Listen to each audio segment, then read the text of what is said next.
Where did the car improve last year? I mean, okay, a lot was made of the weight. Yeah. But it must have been more than that. Yeah, more than that. I know in F1 sometimes we like to pinpoint just to a single stuff.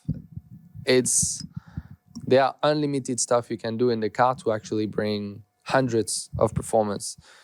You'll go from weight saving to drag reduction to increase of downforce to fine-tune some engine setting, the extraction of the actual setup and maximizing what you got, the tire usage, the mapping electronics into the car, actually finding a car balance which suits your more like natural driving, which will allow you to get that last tenths out of the car. Putting all these pieces together, then end up having a considerable gain on track. But it's not down to one thing. It's really the addition of many little improvements. Pierre, clearly you put a very good lap in Vegas qualifying.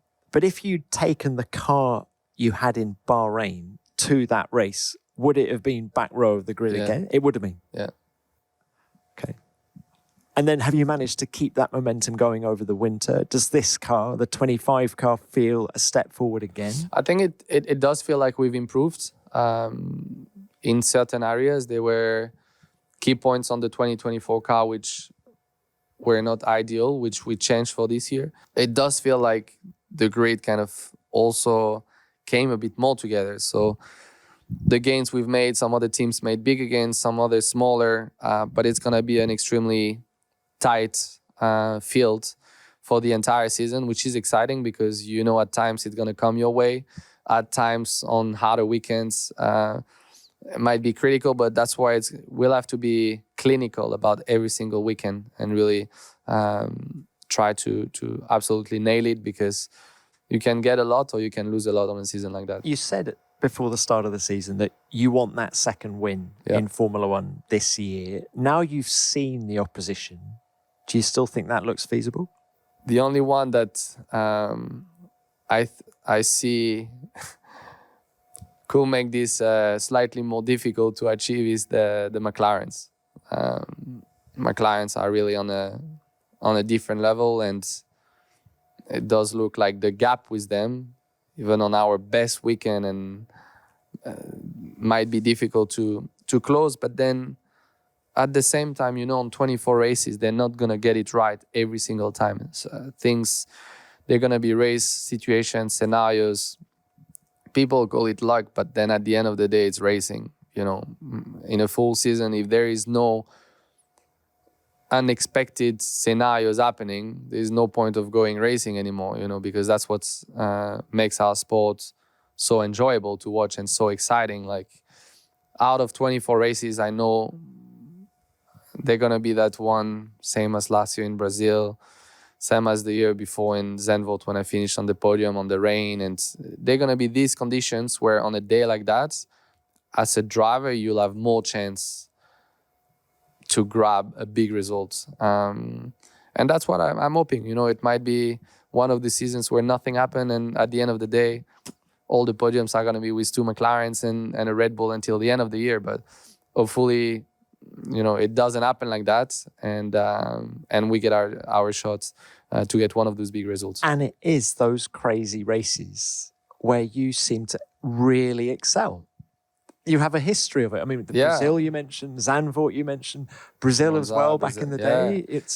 That's, I think, something I'm quite, let's say, proud is at the stage of my career so far, I haven't had out of those 8 years, I've been mainly racing in the midfield. And when you're racing in the midfield, you're trying to stand out, which is difficult because people kind of stop, after the top three, people don't actually know.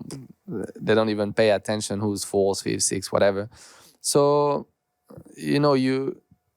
my point is every single weekend I come with the same mindset that anything's possible.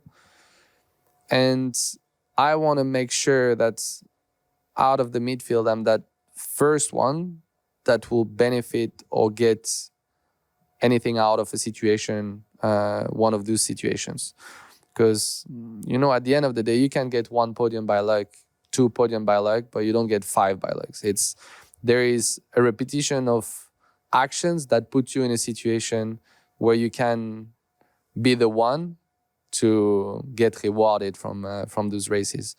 And I think that's something I've managed to do pretty much throughout my whole career. I can't be like, oh yeah, that was that 1 podium where I had a chance and I missed it, not to be vulgar, you know, where it didn't come my way. I know any single chance I've had to actually stand on that podium in Formula One, I was there and I performed and I didn't put a foot wrong. And that's the mentality where every weekend you got to come in and maybe you need to settle for 8s and 9s or 10s because that's just the way it goes. The faster cars are not at reach.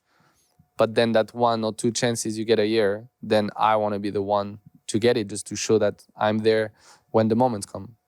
2025, do you want to see the team improve this car or do you want to see them throw everything at 2026?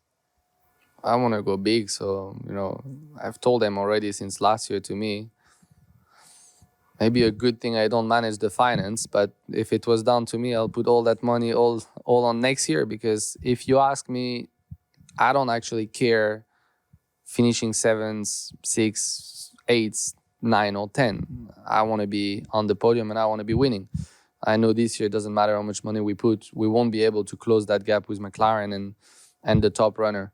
Where next year, as a team, I see a huge opportunity and we could be fighting for the World Championship in 2026 if we do the right, if we take the right steps and make the right decisions for next year. So, to me, it's a very clear decision. The strategy is already decided, you know. By strategy, you mean what? Mercedes power and... Yes, and also in the way that we're gonna develop our car for next year, and the focus for it. But there is much more to achieve as a team in 2026 than we'll be able to do in 25.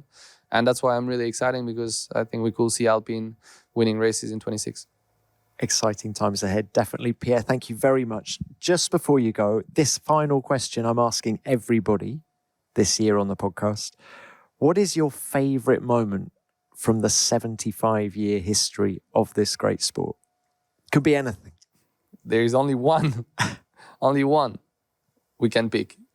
Only one moment. I guess I'll have to go with my win in Monza. It's the obvious one, but yeah, the emotions I've had on that day were unique, and I don't think it will be ever forgotten for me in my life. So probably that was the most emotional and marking moment in my career. Obviously, for F1 itself in 75 years, so many things happened. But personally, that was the most special one. It was an awesome moment. Thank you very much for this chat, Pierre. Great to see you again. Thank you. Good luck. Thank you. Thank you.